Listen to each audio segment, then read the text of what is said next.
Welcome to another edition of Diary of a Wannabe Comedian with me, Belle, a wannabe comedian. I did some comedy since I spoke to you last, which you know actually. I had a gig last Thursday evening. Dan was my bringer and it was quintessential comedy, which was in Kentish Town.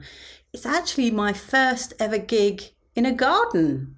So that was quite interesting, and I have to say it was a rather good gig for me. I was 8th in the first half and there was about 10. It was quite a long evening, so there was a lot of people, and then the headliners got 10 minutes, I think. So yeah, fairly chunky evening, but nevertheless it was a good one for me. Had some very nice comments afterwards.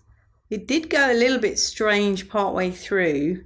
There was a female comedian there. I've seen her before. I saw her at Virtue Comedy and she's very good. And she does what Logan Murray would call crash and burn comedy.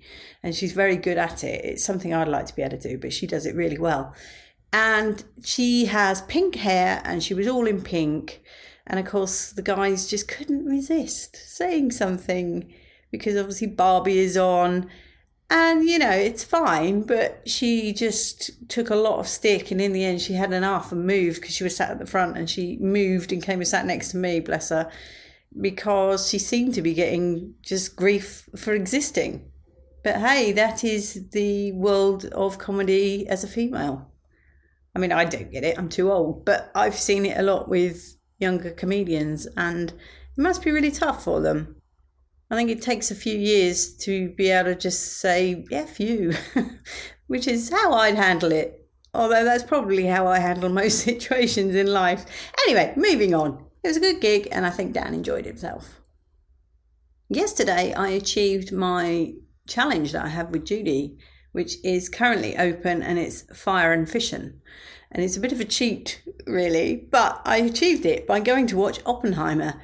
And I, quite frankly, had no idea. I'm pretty sure we set this challenge before this movie was really out and about. And it pretty much opened with a quote, which was, I can't remember the exact quote, so don't hold me to this, but it was something along the lines of Prometheus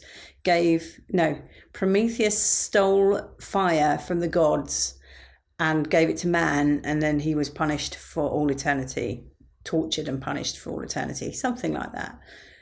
And then the next scene was chapter 1, fishing. So that was fire and fishing literally in the first few minutes of the movie. It just made me, it tickled me. It tickled me. But I don't intend for that to be my submission. I will actually do some work for this one. I think I'm almost there in my head. Now I've just got to draw it. I may have mentioned, but I bought a kit, like a flip book, easy for me to say, flip book kit. And that's how I intend to do it. Although I will probably stop motion it, so I'll take pictures of it and play it that way rather than use it as a flip book.